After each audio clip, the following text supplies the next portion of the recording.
السلام علیکم پیارے دوستو، ایسے ہی سچے واقعات سننے کے لیے ہمارے چینل اسلام میں نور کو ضرور سبسکرائب کر لیں۔ بسم اللہ الرحمن الرحیم۔ پیارے دوستو، پچھلی ویڈیو میں ہم نے آپ کو بتایا تھا کہ جب حضور صلی اللہ علیہ وسلم بنو مستلق کی لڑائی کو جیت کر مدینہ واپس آئے تھے تو کچھ منافقوں نے حضرت عائشہ پر گندا الزام لگایا تھا، تو اس کے آگے کا واقعہ بیان کرتے ہیں۔ غزوہ خندق۔ قبیلہ بنو نجیر کے یہودی دیش سے نکالے جانے پر کچھ تو ملک شام چلے گئے تھے اور کچھ خیبر میں آباد ہو گئے تھے۔ انہیں دیش سے نکالے جانے کا بڑا رنج تھا۔ وہ اسلام اور مسلمانوں کے بہت بڑے دشمن ہو گئے تھے۔ انہیں خوب معلوم تھا کہ عرب کے مشرک عام طور سے اور کفار مکہ کے خاص طور سے مسلمانوں کے دشمن ہیں۔ ذرا سی تحریک پر اسلام اور مسلمانوں کی جڑ کاٹنے پر تیار ہو جاتے ہیں۔ چنانچہ ان کے بڑے بڑے لوگ جیسے حیوب بن اخطب، سلام بن مشکم، کنانہ بن ربیع، حوس بن قیس اور ابو عمارہ وغیرہ متفق و متحد ہو کر مکہ کی طرف روانہ ہوئے۔ چونکہ وہ جانتے تھے کہ قریش مکہ کا اثر تمام عربی قبیلوں پر ہے۔ اگر ان کو لڑائی پر ہموار کر لیا گیا تو سارے قبیلے متحد ہو کر اٹھ کھڑے ہوں گے اور پھر مسلمانوں سے آخری فیصلہ کرنے والی لڑائی ہوگی، یا اس لڑائی میں مسلمانوں کی پوری جڑ کٹ جائے گی یا عرب کے مشرک ہمیشہ کے لیے دب جائیں گے۔ یہ وہ جانتے تھے اور خوب جانتے تھے کہ مسلمانوں کی تعداد تھوڑی ہے۔ اگر سارے مشرک لڑائی پر تیار ہو گئے تو مسلمانوں کی ہار یقینی ہے۔ مکہ میں پہنچ کر انہوں نے قوم کے بڑوں سے ملاقات کرنی شروع کی، انہیں لڑائی پر ابھارا۔ مکے کے قریش تو لڑائی کے لیے پہلے ہی سے تیار تھے، فوراً تیار ہو گئے۔ انہوں نے چندے کی فہرست کھول دی۔ شاعر اور مقرر دیش کے کونے کونے میں بھیج دیے گئے، جنہوں نے اپنی جادو بیانی سے تمام ملک میں جوش و غضب کی آگ بھڑکا دی۔ ہر خاندان، ہر قبیلہ، ہر دیہاتی اور شہری عرب لڑائی کے لیے تیار ہو گیا۔ قریب قریب کے لوگ مکہ میں آ کر جمع ہونے لگے۔ جب بڑی بھاری فوج اکٹھا ہو گئی تو تمام قبیلوں کے سردار جمع ہو کر خانہ کعبہ میں پہنچے اور سب نے اس بات پر حلف اٹھایا کہ جب تک زندہ ہیں اسلام اور مسلمانوں کی مخالفت سے منہ نہ موڑیں گے اور اسلام کی جڑ کاٹنے میں کوئی کمی نہ کریں گے۔ ساتھ ہی لڑائی کے میدان میں کٹ کٹ کر مر جائیں گے پر ہار کر نہ آئیں گے، ماریں گے یا مر جائیں گے۔ اس حلف کے بعد فوج کا جائزہ لیا گیا۔ 4000 فوجی کیل کانٹے سے درست ہو کر لڑائی کے میدان میں جانے کے لیے تیار تھے۔ ایک دن فوج کے کوچ کرنے کے لیے مقرر کر دیا گیا۔ جب وہ دن آیا تو مشرکوں کی فوج نہایت شان و دبدبے کے ساتھ نکل کر مدینے کی طرف چل پڑی۔ اگرچہ کفار نے کوشش کی کہ اس فوج کی مسلمانوں کو اس وقت تک روانگی کا علم نہ ہو جب تک کہ وہ مدینے کے سامنے نہ پہنچ جائے، مگر یہ بات غیر ممکن تھی۔ تمام ملک میں اس فوج کے حملے کی چرچا ہو گئی اور ہوتے ہوتے یہ خبر مدینہ میں بھی پہنچ گئی۔ مسلمانوں کو جب اس فوج کے آنے کا علم ہوا تو ان کے دلوں پر اثر ہوا، چونکہ انہیں کسی طرف سے کسی مدد کی امید نہ تھی اور ان کی ساری تعداد کفار کی فوج کے مقابلے میں چوتھائی بھی نہ تھی۔ اس لیے ان کو بڑی چنتا ہوئی۔ حضور صلی اللہ علیہ وسلم نے مجلس شورا بلائی اور فرمایا، مسلمانوں، کفر اسلام کو چین سے بیٹھنے نہیں دیتا۔ اس بار انہوں نے تمام مشرک قبیلوں کو جمع کر ٹڈی دل تیار کیا ہے۔ یہ لڑائی فیصلہ کر دینے والی آخری لڑائی لگتی ہے۔ یہ تو ظاہر ہے کہ ہماری تعداد کم ہے اور ہم کسی طرح بھی کفار کی فوج کا مقابلہ نہیں کر سکتے۔ کھلے میدان میں مقابلہ کرنا تو تقریباً ناممکن ہی ہے۔ مدینے میں کوئی قلعہ بھی ایسا نہیں ہے کہ جس میں ہم پناہ لے سکیں، اور لڑائی بھی ضروری ہے۔ ایسی شکل میں سوچ سمجھ کر مشورہ دو کہ کون سا طریقہ اپنایا جائے جس سے بنا بھاری نقصان کے دشمنوں کا مقابلہ کیا جائے۔ حضرت عمر رضی اللہ عنہ نے اپنی رائے رکھنے میں پہل کی۔ مسلمانوں نے آج تک جتنی لڑائیاں لڑی ہیں ان میں تعداد کی کمی زیادتی کا کوئی اثر نہیں ہوتا تھا۔ وہ تو صرف خدا کے بھروسے پر لڑے ہیں، اور خدا نے ہمیشہ ان کی مدد فرمائی ہے۔ اب بھی خدا ہی کے بھروسے پر لڑائی شروع کر دیجئے، وہ ضرور مدد کرے گا۔ دنیا میں وہی قوم ترقی کر سکتی ہے جو اپنے پاؤں پر کھڑا رہنا چاہتی ہے، ہر قربانی کے لیے تیار ہو جاتی ہے، دوسروں کا سہارا نہیں ڈھونڈتی۔ دشمن زیادہ ہو تو ہو، ہمارا کام لڑنا اور خدا کا کام اپنے ماننے والوں کی مدد کرنا ہے۔ ہمیں ہر قیمت پر لڑنے کے لیے تیار ہو جانا چاہیے۔ حضرت علی رضی اللہ عنہ کا مشورہ تھا، جس خدا نے ہمیں پیدا کیا ہے اسی نے ہماری مدد کا وعدہ فرمایا ہے، اسی نے ہمیں سوچ سمجھ کر کام کرنے کا حکم دیا ہے۔ حضرت ابو بکر صدیق بولے، یہ کسی طرح بھی مناسب نہیں ہے کہ ہم مٹھی بھر مسلمان ٹڈی دل کفار سے کھلے میدان میں جا کر لڑیں۔ اس وقت ہمیں صرف کفار ہی کا ڈر نہیں ہے، بلکہ آستین میں چھپے ان سانپوں کا بھی ڈر ہے جنہیں ہم منافق کہتے ہیں۔ یہودیوں کا زبردست قبیلہ بنو قریظہ دشمنوں سے سانٹھ گانٹھ کر رہا ہے، یہ بھی ہمارے آستین کے سانپ بنے ہوئے ہیں، یہ بھی بڑے خطرناک ہے۔ مناسب ہے کہ کوئی ایسا حصار قائم کیا جائے جس کے اندر دشمن راہ نہ پا سکیں۔ آپ جانتے ہی ہیں میں فارس کا رہنے والا ہوں۔ سلمان فارسی رضی اللہ عنہ بولے، فارس والے جب کسی سے لڑائی لڑتے ہیں تو فوج کے چاروں طرف خندق کھود لیتے ہیں، اس سے کچھ حفاظت ہو جاتی ہے اور اچانک حملوں کے اندیشے باقی نہیں رہتے۔ عرب میں خندق کے نام کو بھی کوئی نہیں جانتا تھا۔ خندق کیا چیز ہوتی ہے اور کیسے کی جاتی ہے؟ حضرت عمر رضی اللہ عنہ نے پوچھا۔ خندق اس گڈھے کو کہتے ہیں جو فوج کے چاروں طرف کئی گج چوڑا اور کئی گج گہرا کھودا جاتا ہے۔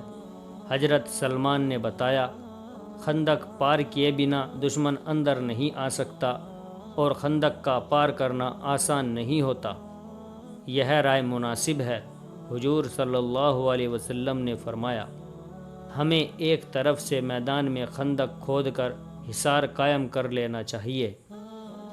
رائے تو مناسب ہے۔ حضرت عمر رضی اللہ عنہ نے فرمایا، میرے خیال میں علی، بات یہ ہے کہ ہم مدینے کے چاروں طرف خندق کھود ڈالیں، اس سے مدینہ بچا رہے گا اور ہم اپنے گھروں میں رہتے ہوئے بچاؤ کر سکیں گے۔ نہایت مناسب ہے۔ حضور صلی اللہ علیہ وسلم نے فرمایا، چنانچہ اس تجویز پر سب کا اتفاق ہو گیا۔ حضور صلی اللہ علیہ وسلم نے پورے شہر میں منادی کرا دی کہ مدینہ کے تمام باشندے، چاہے وہ مسلمان ہو یا مشرک اور یا یہودی، سب مل کر خندق کھود دیں۔ مسلمان تو منادی سنتے ہی آ گئے، لیکن مشرک اور یہودی نہ آئے، بلکہ انہوں نے کہلا بھیجا کہ ہم مسلمانوں کی کسی قسم کی مدد نہیں کر سکتے۔ یہ کھلی بدعہدی تھی۔ مسلمان ان کی بدعہدی سے ذرا بھی نہ گھبرائے نہ پریشان ہوئے، وہ خندق کھودنے اور دشمنوں کا مقابلہ کرنے کو تیار ہو گئے۔ جتنے حصے میں خندق کھودنی تھی، پہلے حضور صلی اللہ علیہ وسلم نے نیزہ لے کر دائرہ کھینچا، ہزاروں گج لمبا دائرہ کھینچا۔ اس دائرے کے 10-10 گج کے ٹکڑے کیے گئے اور ہر ٹکڑا ایک ایک مسلمان کے سپرد کیا گیا۔ خود حضور صلی اللہ علیہ وسلم کے حصے میں بھی ایک ٹکڑا آیا۔ خندق کی کھدائی شروع ہو گئی۔ کھدائی کا کام دن و رات ہوا۔ خندق سے جو مٹی نکل رہی تھی، خندق کے کنارے ڈال کر پشتہ بنا دیا گیا۔ اس طرح خندق کے کنارے ایک فصیل قائم کر دی گئی۔ مسلمانوں میں سے کوئی بھی ایسا آدمی نہ تھا جو خندق نہ کھود رہا ہو۔ خود حضور صلی اللہ علیہ وسلم بھی لگے رہے۔ کفار کے ٹڈی دل کے آنے کی خبریں برابر آتی رہتی تھی، اور ساتھ ہی ساتھ یہ بھی معلوم ہوتا رہتا تھا کہ کفار کی فوج ہر قدم پر بڑھتی چلی آ رہی ہے۔ تمام مشرک قبیلہ کفار مکہ سے مل گئے ہیں۔ ان خبروں سے بھی مسلمان نہیں گھبرائے۔ ایک دن حضور صلی اللہ علیہ وسلم کو معلوم ہوا کہ حیی بن اخطب بنو قریظہ کے قلعے میں انہیں لڑائی میں شریک ہونے پر ابھارنے آیا ہے، اور کعب بن اسد نے جو بڑوں میں ہیں شریک ہونے کا اقرار کر لیا ہے۔ آپ نے فوراً سعد بن معاذ اور سعد بن عبیدہ کو کعب کے پاس روانہ کیا۔ یہ دونوں بزرگ بنی قریظہ کے قلعے میں گئے اور کعب سے ملے۔ وہ بڑی بے رخی سے ان دونوں کے ساتھ پیش آیا۔ سعد بن معاذ نے کہا، کعب، یہ کہاں کی شرافت ہے کہ تم اپنے پڑوسیوں کا ساتھ چھوڑ کر غیروں کا ساتھ دینے کو تیار ہو؟ ایسا نہ کرو۔ سنو سعد، کعب نے کہا، مسلمان ہمارے مذہب کے خلاف ہیں، ہم کو ان سے عداوت ہو گئی ہے۔ اگر ہم نے مل کر ان کا مقابلہ نہ کیا تو ان کی تعداد اتنی بڑھ جائے گی کہ تمام عرب پر وہ آسانی سے قبضہ کر لیں گے۔ حکومت کرنے کے لیے ہم پیدا ہوئے ہیں، نہ کہ مسلمان۔ ہم کیسے نہ ان کے خلاف ہتھیار اٹھائیں گے؟ مگر تم مسلمانوں سے عہد کر چکے ہو کہ ان کے خلاف ہتھیار نہ اٹھاؤ گے۔ حضرت سعد نے کہا، جب کوئی باہری دشمن مدینے پر حملہ کرے گا تو مسلمانوں کے ساتھ مل کر لڑو گے، اب بد عہدی کیوں کر رہے ہو؟ کیا بد عہدی بھی شرافت میں داخل ہے، عقل مند آدمی؟ کعب بولا، ہم عہد نامے کو کاغذ کا پرزہ سمجھتے ہیں۔ جب تک طاقت نہیں پیدا ہوتی عہد نامے کی پابندی کرتے ہیں، اور جب طاقت بڑھ جاتی ہے تو عہد نامہ چاک کر ڈالتے ہیں۔ سوچو تمہاری بد عہدی پر زمانہ تم سے کیا کہے گا؟ سعد نے کہا، زمانہ ہماری عقل مندی کی داغ دے گا۔ کعب نے کہا۔ سعد نے بہت سمجھایا مگر کعب نے کچھ نہ سمجھا، اور اعلانیہ مسلمانوں سے دشمنی اور بیزاری کا اعلان کیا۔ مجبور ہو کر یہ دونوں بزرگ واپس لوٹ آئے اور حضور صلی اللہ علیہ وسلم سے تمام واقعے بیان کر دیے۔ حضور صلی اللہ علیہ وسلم نے فرمایا، کچھ پرواہ نہ کرو، بنو قریظہ اپنے پاؤں پر خود کلہاڑی مار رہے ہیں۔ ہمارا فرض سمجھانا تھا، سمجھا دیا۔ وہ نہیں سمجھتے تو نقصان اٹھائیں گے۔ ابھی یہ باتیں ہو ہی رہی تھی کہ سامنے سے کفار کی فوج آتی نظر آئی۔ گھوڑے، اونٹ، پیدل اور سوار باڑ کی طرح بڑی شان و شوکت سے بڑھے چلے آ رہے تھے۔ بہت سے جھنڈے ہوا میں لہراتے آ رہے تھے۔ جس شان اور جس رفتار سے یہ فوج آ رہی تھی، اس سے صاف معلوم ہوتا تھا کہ وہ مسلمانوں کو بہا لے جائے گی۔ تمام مسلمان مکانوں کی چھتوں پر چڑھ گئے اور فوج کے آنے کا نظارہ کرنے لگے۔ کفار عرب کی فوج نہایت شان و دبدبے سے آ کر خندق کے سامنے رک گئی۔ چونکہ عربوں نے خندق کبھی نہ دیکھی تھی، اس لیے وہ خندق کو دیکھ کر حیرت میں پڑ گئے۔ اس فوج میں بہت سے سردار اور سپہ سالار تھے، جن میں سے ہر ایک کا الگ جھنڈا تھا، اور سپہ سالار اعظم ابو سفیان تھا۔ ابو سفیان نے گھوڑا دوڑا کر مدینے کے چاروں طرف گشت لگایا۔ اسے کسی طرف کوئی راستہ ایسا نظر نہ آیا جس سے فوج مدینے میں داخل ہو سکتی۔ مجبور ہو کر اس نے ڈیرا ڈالنے کا حکم دیا۔ ٹڈی دل فوج مدینے کے چاروں طرف تھی۔ کفار کا یہ حملہ کفر کی انتہائی طاقت و شوکت کا مظاہرہ تھا۔ گویا اسلام کے مقابلے میں کفر کی یہ سب سے بڑی کوشش تھی۔ مسلمانوں نے اپنے گھر والوں کو ایک مضبوط اور پکی گھڑی کے اندر حفاظت کی غرض سے ایک جگہ جمع کر دیا، اور خندق کے کناروں پر، مکانوں کی چھتوں پر، پہاڑی کے مورچے پر مجاہدوں کو لگا دیا۔ کئی دن تک کفار پیچ و تاب کھاتے رہے کہ کیسے اور کس طرف سے حملہ کریں۔ خندق کو پار کرنا مشکل تھا، مکانوں کی چھتوں پر چڑھنا مشکل تھا، پہاڑ کی طرف سے کوئی راستہ نہ تھا۔ کئی دنوں کے غور کے بعد یہی طے ہوا کہ خندق کے سامنے کھڑے ہو کر تیر اندازی کی جائے۔ خندق کے ایک طرف کفار کے تیر انداز کھڑے ہوئے تو دوسری طرف مسلمان تیر انداز بھی جم گئے۔ پورے دن تیروں کی بارش ہوتی رہی لیکن کوئی حاصل نہ نکلا، کسی بھی فریق کو کوئی نقصان نہ پہنچا۔ دوسرے دن کفار نے خندق کے سامنے تیر اندازوں کا دستہ قائم کر کے کچھ جابازوں کو خندق کی طرف بڑھنے کا حکم دیا۔ انہیں ہدایت کر دی گئی کہ وہ پیٹ کے بل رینگ کر چلیں۔ ان کو پیٹ کے بل چلتے ہوئے مسلمانوں نے دیکھ لیا۔ اس طرف حضرت عمر اور حضرت علی مقرر تھے۔ حضرت عمر نے فوراً اس طرف سے مسلمانوں کو 2 حصوں میں بانٹ دیا۔ ایک حصہ خندق کے پاس پشتے کی آڑ میں چھپ کر بیٹھ گیا، دوسرا حصہ تیر اور کمان لے کر تیر چلانے پر لگا دیا۔ ابو سفیان نے تیر اندازی کا حکم دے دیا، مسلمانوں نے بھی جواب دیا۔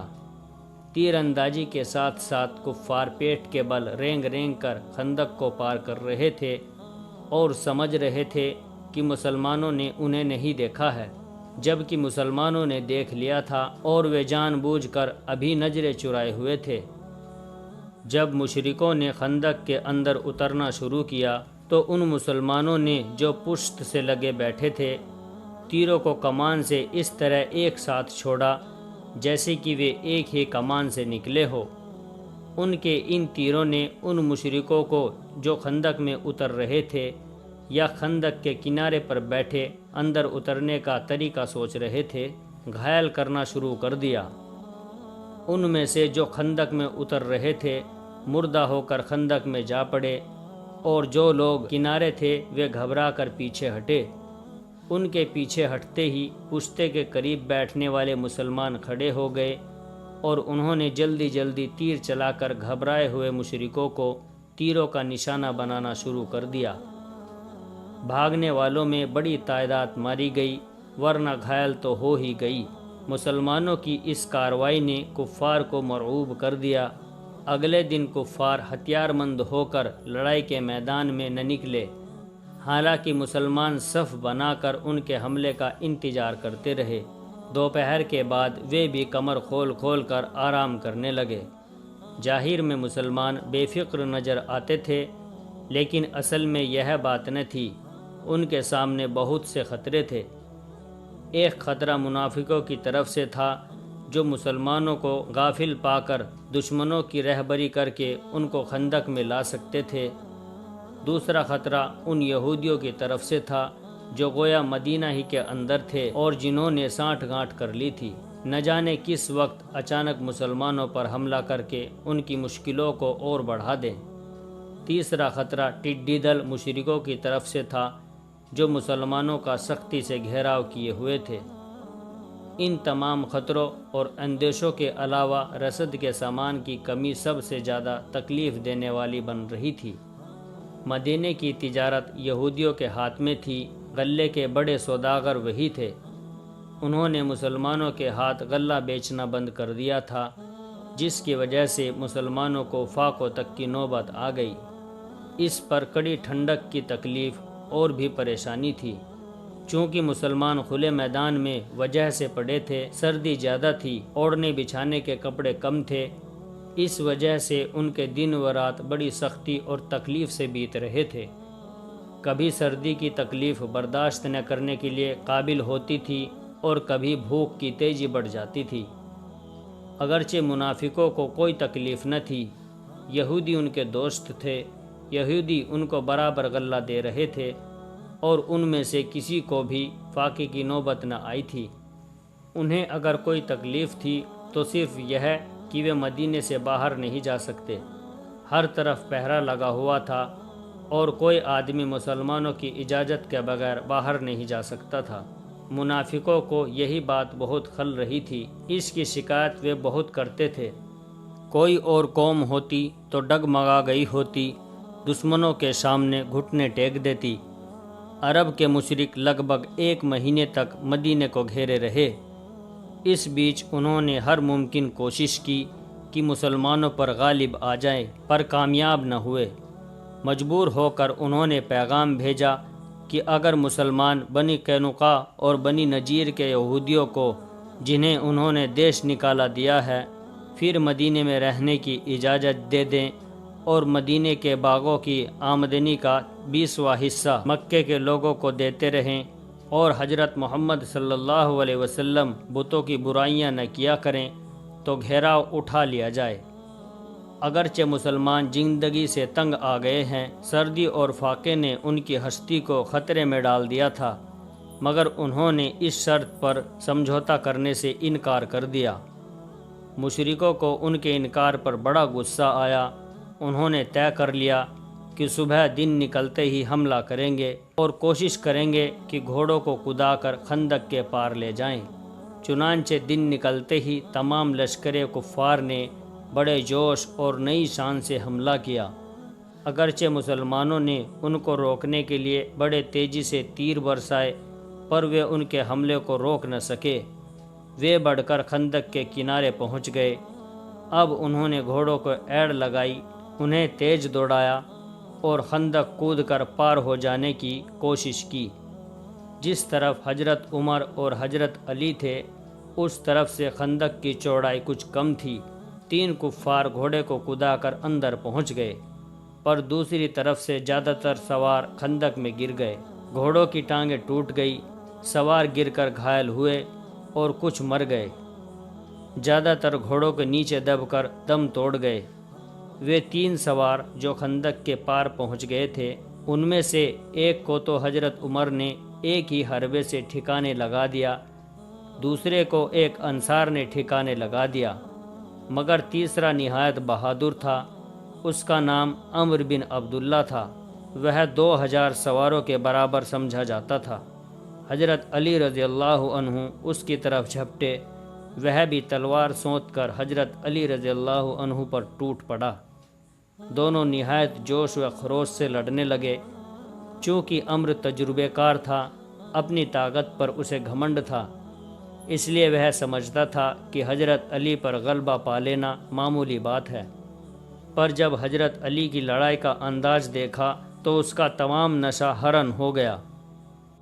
حضرت علی رضی اللہ عنہ نے موقع پا کر تلوار کا پورا ہاتھ مارا۔ عمرو نے ڈھال پر روکا، لیکن حضرت علی رضی اللہ عنہ کا یہ وار تھا۔ تلوار ڈھال کاٹ کر، شہرگ کاٹ کر اترتی چلی گئی اور عمرو ڈھیر ہو کر گر پڑا۔ اتفاق سے حضور صلی اللہ علیہ وسلم ادھر آ نکلے۔ انہوں نے بڑھ کر حضرت علی کرم اللہ وجہہ کی پیشانی پر بوسہ دیا۔ اس عرصے میں مسلمانوں نے تیروں کی بارش کر کے کفار مکہ کو پیچھے ہٹ جانے پر مجبور کر دیا۔ مشرک اپنے کئی سواروں کو موت کی گود میں پہنچا کر واپس لوٹے، پھر انہیں بڑھنے یا حملہ کرنے کی جرأت نہ ہوئی۔ سورج ڈوبنے پر لڑائی ملتوی ہو گئی۔ جس وقت دونوں طرف کی فوجیں واپس لوٹ رہی تھی، اس وقت ہوا تیز چلنے لگی تھی۔ آسمان پر بادل چھا گئے تھے۔ لوگوں نے اندازہ کر لیا تھا کہ بادل بارش کا طوفان آنے والا ہے۔ یہ اندازہ صحیح تھا۔ ہوا اتنی تیز ہو گئی کہ فوج کے خیمے اکھڑ گئے، آگ بجھ گئی، چھولداریوں کی میخیں اکھڑ گئی اور ساتھ ہی بارش شروع ہو گئی۔ بارش بہت تیز ہوئی، طوفان بہت زور کا تھا۔ کفار ان طوفان کو دیکھ کر بدحواس ہو گئے۔ ان کے سامان رسد اور دوسرے سامان پانی کے بہاؤ میں بہہ گئے۔ ایسے ہی موسم میں حضور صلی اللہ علیہ وسلم حضرت ابو بکر اور حضرت علی رضی اللہ عنہ کو لے کر باہر نکلے۔ پانی اس تیزی سے پڑ رہا تھا کہ راستوں پر نہر کی طرح بہنے لگا۔ اتفاق سے حضرت حذیفہ بن یمان رضی اللہ عنہ بھی گھر سے نکل آئے۔ وہ ان تینوں بزرگوں کو دیکھ کر بولے، حضور صلی اللہ علیہ وسلم اس وقت کہاں جانے کا ارادہ ہے؟ حذیفہ، حضور صلی اللہ علیہ وسلم نے فرمایا، مجھے اللہ نے خبر دی ہے کہ کفار بدحواس ہو کر بھاگ گئے ہیں، اس لیے میں خبر لینے جا رہا ہوں۔ آپ نے جائیے۔ حذیفہ نے کہا میں ابھی خبر لاتا ہوں۔ اچھا جاؤ، حضور صلی اللہ علیہ وسلم نے فرمایا۔ حذیفہ رضی اللہ عنہ روانہ ہو گئے۔ اس وقت بادل چھا چکا تھا، صبح کا وقت ہو گیا تھا۔ حذیفہ نے خندق کے پاس کھڑے ہو کر دیکھا، وہاں ایک بھی مشرک کا پتہ نہ تھا۔ وہ خوش ہوتے ہوئے واپس لوٹے اور حضور صلی اللہ علیہ وسلم کے پاس آ کر بولے، اے اللہ کے رسول صلی اللہ علیہ وسلم، میدان خالی پڑا ہے، ایک بھی کافر موجود نہیں ہے، سب بھاگ گئے۔ مسلمانوں، حضور صلی اللہ علیہ وسلم نے فرمایا، اب قریش مکہ سے کوئی خطرہ باقی نہیں رہا، انشاءاللہ اب وہ کبھی ہم پر حملہ نہ کر سکیں گے۔ اس کے بعد مسلمانوں نے فجر کی نماز پڑھی۔ نماز پڑھ کر جب وہ خندق کے پاس پہنچے تو دیکھا خندق پانی سے بھری ہوئی ہے، کفار کے خیمے اکھڑے پڑے ہیں، مشرکوں کا کہیں پتہ نہیں۔ مسلمان خوش ہو کر واپس لوٹے۔ منافقوں اور بنی قریظہ کے یہودیوں کو مشرکوں کی بزدلی اور پست ہمتی پر بڑا غصہ آیا۔ وہ بولے، نامرد بزدل بھاگ گئے، اگر ہم انہیں پست ہمت سمجھتے تو مسلمانوں سے ہرگز بگاڑ نہ پیدا کرتے۔ اب بنی قریظہ کو اپنی بڑی چنتا ہوئی، انہیں ڈر ہوا کہ مسلمان عہد توڑنے پر ان کو کڑی سزا دیں گے۔ انہوں نے فوراً اپنے قلعے کو ٹھیک ٹھاک کر لیا۔ پیارے دوستو، اس کے آگے کا واقعہ ہم جلد ہی آپ کے سامنے پیش کریں گے، اور ویڈیو اگر اچھی لگی ہو تو ویڈیو کو لائک اور شیئر کیجیے، اور ہمارے چینل اسلام میں نور کو ضرور سبسکرائب کر لیں، اور جاتے جاتے ہمیں اپنا ایک پیارا سا کمنٹ ضرور کر دیں۔ السلام علیکم ورحمۃ اللہ وبرکاتہ۔